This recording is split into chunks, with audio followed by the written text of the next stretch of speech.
is Monday, December 1st, 2025 already. For those who don't know, my name is Luther. I'm a real estate professional and investor here in the Kansas City market. And throughout the years, I've been serving, assisting, representing investors, and also working alongside capital investors to do deals right here in the Kansas City market. And in today's session, I'm going to talk about a recent transaction that I did, and it's a rather large one, one of the biggest that I have ever done, and it just so happens to be a good portion of my current portfolio. So that specific portfolio, I own 6 properties, or I did own 6 properties, and there were 2 entities that were holding those investments. And it was me and a business partner that had built the portfolio over a span of about 3.5 years.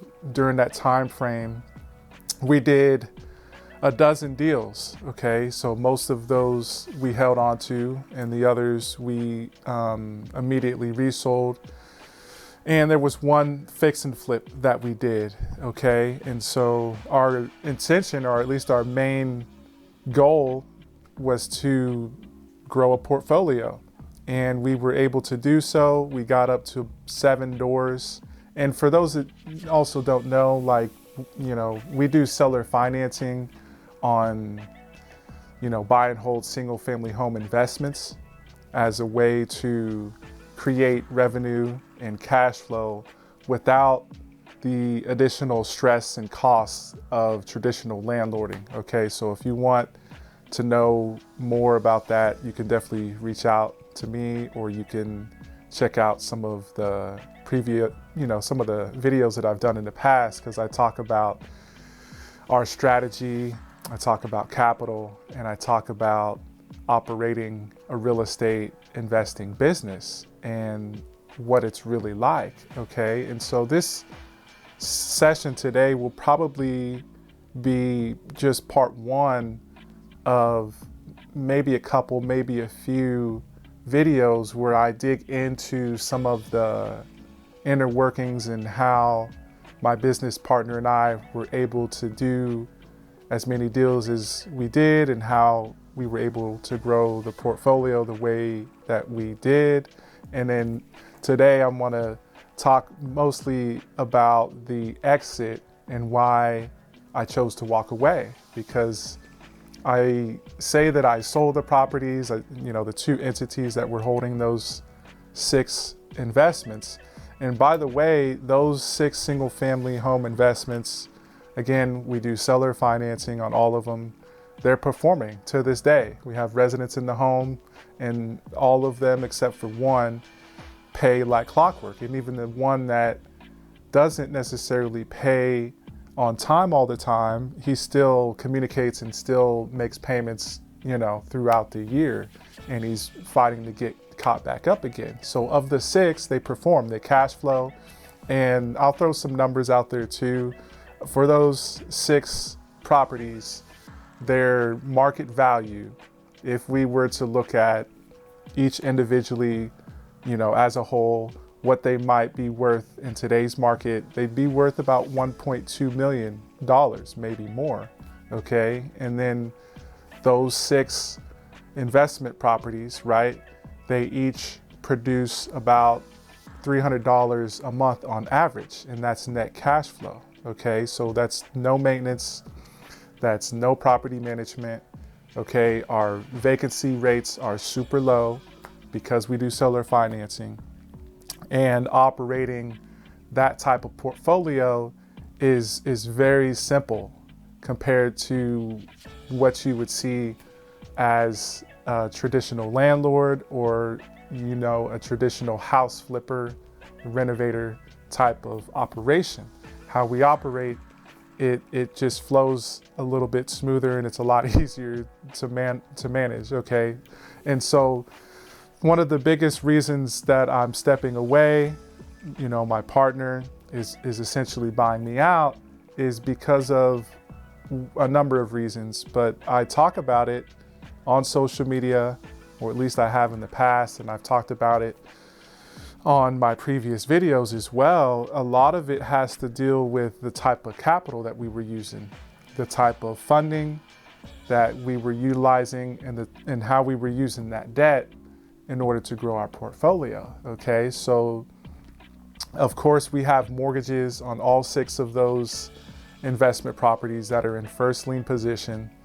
All 6 of those are 30-year fixed rate, there's some type of non-QM loan, 30-year fixed rate mortgages. Okay, they're fully amortized. There's no balloons on them. Okay, so that's a key part. Where things got interesting with the capital and the financing is we had to source additional capital to be able to get through acquisitions, renovation projects, holding costs, operating expenses, overages on renovations and so forth, and then also the cost to be able to refi. Okay, so again, if you've been tuned in and kind of tracked what we do here, I mean, you've heard me talk about it over and over again, the capital, the strategy, and the operations. And a lot of the stuff that I've been talking about over the last year has been stuff that either me and my business partner have gone through, or me and one of my clients has gone through. And again, I want to encourage y'all, but I also want to caution you too, because the game has changed. All right, it's fourth quarter 2025, right? Interest rates are still higher than what most people were used to for over a decade. And the cost of living, the cost of material and labor seems, we're feeling the effects of inflation to this day. And I could tell you, we used the BRRRR strategy, okay? So we renovated and refinanced, okay, all 6 of those single family home investments. We used hard money loans or some type of short-term debt to be able to get into the deal, and then to be able to get through the renovation. As I mentioned before, we had to source additional capital on top of that, okay? So it was capital from our first lien position debt holders, the traditional or institutional mortgage companies, right? And then we used additional capital from private money lenders, and there was some capital that came from me and my business partner too. But the warning, the caution that I've been giving people is you got to be mindful about how you're using short-term debt or mortgages or loans that have, even if it's a year or 2 or even 3 years, 2 to 3 years in real estate is a relatively short amount of time.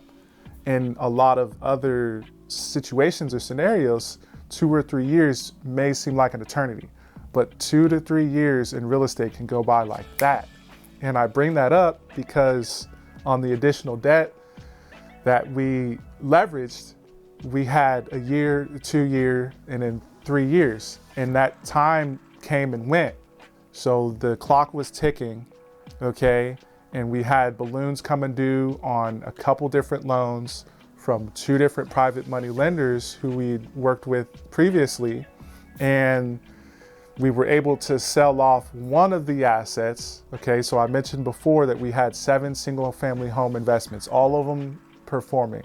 All right, we sold off one of them successfully. And there's a case study there that I may dig into at a later date, because on that 7th investment, of course, we did seller financing in the form of a contract for deed.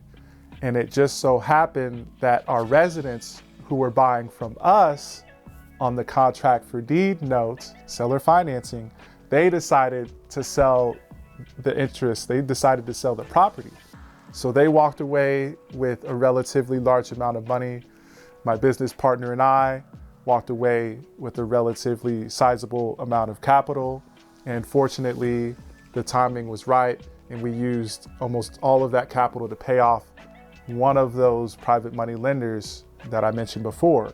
We had borrowed 30 grand from this gentleman, and he gave us, I think it was a year and a half, interest only, balloon that comes due after that year and a half. in those documents, right, we had the option to extend it out another year, which we did.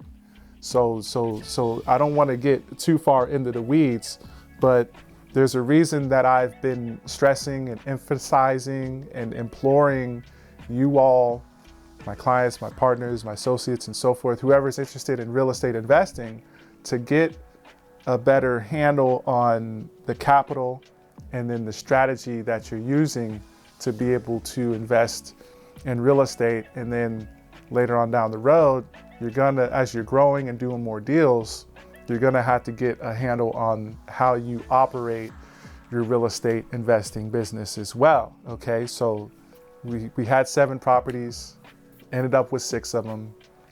I'm stepping away. My partner and his associate are taking care of the short-term debt, okay? And they're taking my position in order to do that. It's kind of bittersweet. I fought it for about 2 years. I tried to figure out for 2 whole years how I could either come up with the money. We explored refinancing. We successfully resold one of those investments, as I mentioned before. And then we also looked at exiting by reselling the note, or having our residents resell or refinance. So this is pretty advanced stuff. I mean, we did 12 deals in a matter of 3.5 years. I'm a little butthurt about it because our goal was to buy and hold these for an extended period of time. My plan still to this day is to buy and hold as many single family home investments as I can manage and afford and borrow against, right?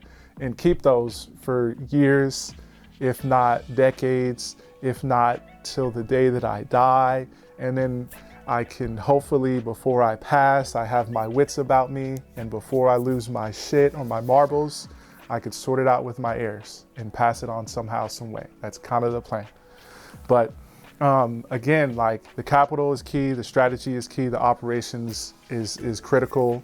And I will definitely circle back and do another video talking about just some of the things that happened along the way, okay?